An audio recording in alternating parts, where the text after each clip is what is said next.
was from the 16th century, from the Sultan Murad III's time. In Topkapı Palace, before the Sultan Murad III, there were no black eunuchs. But in the 16th century, they started to bring the black eunuchs from where? From Ethiopia and Egypt, of course. These black eunuchs were one of the most educated servants in this palace. So, we call them black eunuchs because of their black skin, of course. There were some local sultanate around that region. The Ottomans were, of course, obtaining these black eunuchs, and they were coming here from these lands, of course. And they were serving in this palace, but especially where? In Topkapı Palace, harem. Because they were not allowing any other men except black eunuchs, of course. And also Sultan, of course, because harem was the home of the Sultan. Only Sultan could enter the harem, and ladies and black eunuchs. They were one of the most privileged workers. You know why? Because even they could sleep in their own individual rooms. Because they seen was also the sacred service. Because they were sending these black eunuchs in every Ramadan to where? To holy sites like Mecca, Medina, and Mount of Ararat, also in Mecca. So they were serving in this holy sites in every Ramadan. After they finished their service, they were coming back, of course, to the palace and continuing their service inside of this place. They were such an important service and privileged, servants in this palace. They were living they were living in their individual rooms. You cannot see this in any other servants. Every servants in this palace were living in the rolling beds, side by side. But in the black dormitory, you can see their individual rooms actually. And they were always here. And the black eunuch's chieftain was one black eunuch's chieftain, right? And that chieftain accepted as a minister. So only 3 people can give an order to him. Who are these people in this palace? Sultan, Sultan's mother, who was responsible about the harem, and of course, Prime Minister. Only these 3 people can give an order to, of course, this black eunuch's chieftain. He was one of the most important servants in this palace, actually. So, right now, I'm going to show you the dormitory of this black eunuchs right up here.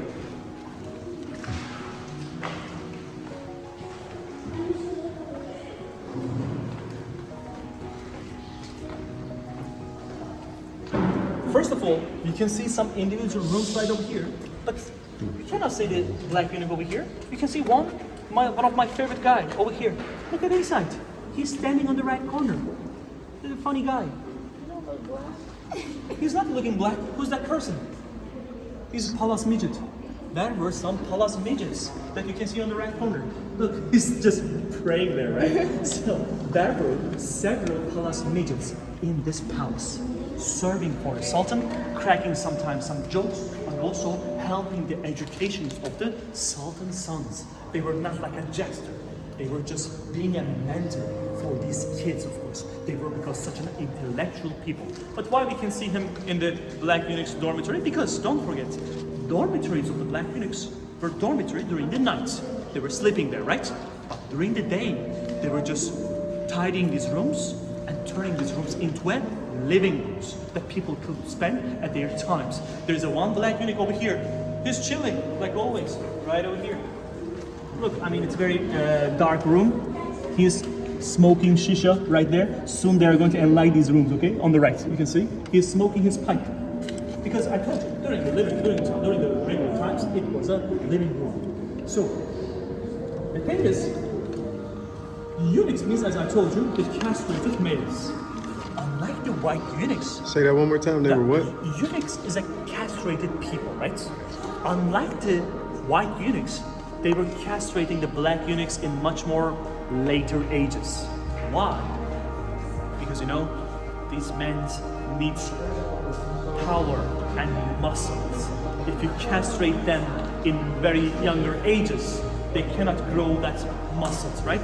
Because of the hormones. So that's why they were castrating them in much more later ages, until they just, of course, grow their muscles, and then they were coming here, of course, to serving in this palace.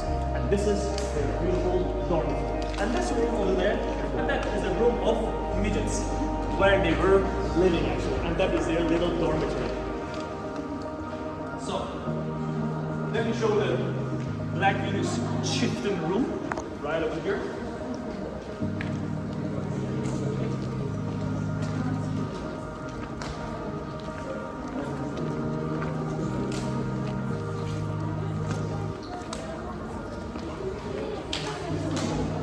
This is apartment, at the same time you can see the schools of princes. Because Black Eunuch chieftain, he was responsible for also the Sultan's son's education. He was arranging the whole teachers. He was responsible for this kind of organization.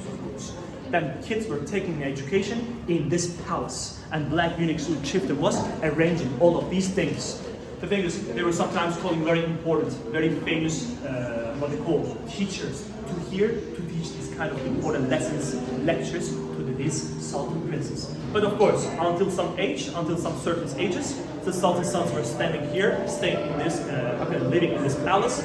Then they were sending the Sultan's sons to some other provinces as a governor, with their mother and with their lala. What's their lala? Their mentor, their teacher actually. They were just leaving the palace and living in the other provinces as a governor.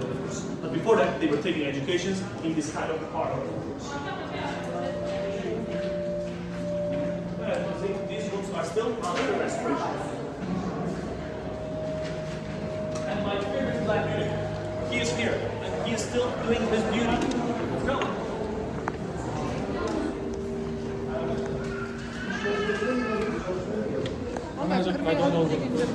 This is the entrance of the harem. We were not in harem. Right now we are entering the harem. This is the harem's gate, as you can see. No male could enter except eunuchs and sultans.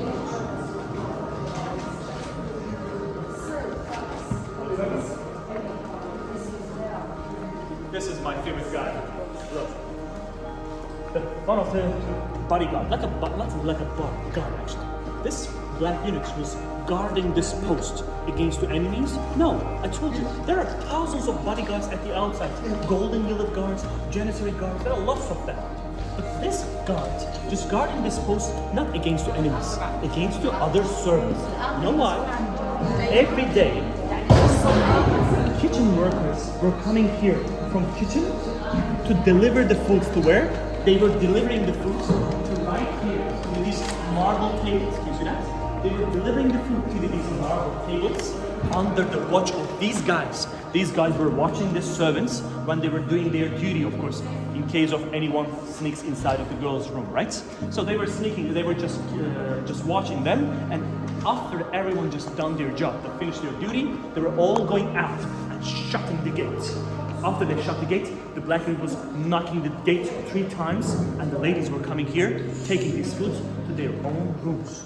The thing is, the walls are unfortunately without frescoes today. But you know, the walls were actually originally decorated with this kind of frescoes.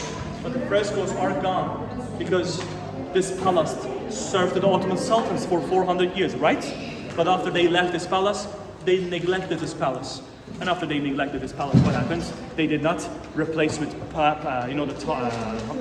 frescoes with the new ones.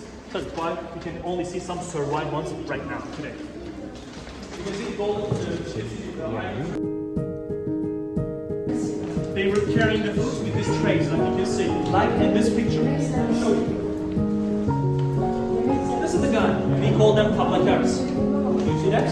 They were carrying the foods like this on these trays and leading to, of course, these marble tables. The thing is, he is not eunuch.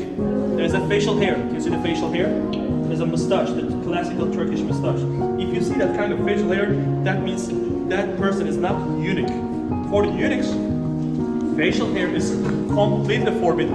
For the Sultan's sons, the prince I'm talking about, for the Sultan's sons, facial hair is completely forbidden. They were not allowing to, of course, for the Sultan's sons and for the eunuchs to grow a facial hair. Was it just for identification? Huh? Was it just for identification? No, because the facial hair just symbolizing, of course, growing and being a man. So the Sultan's sons cannot do it because when the Sultan was alive, that will see as a what? The challenging to their father. So it is like I become a man and I can just sit on the throne, this kind of challenge. So that's why until their father's death, they will always just shave themselves. And eunuchs need to look much more neutral, right?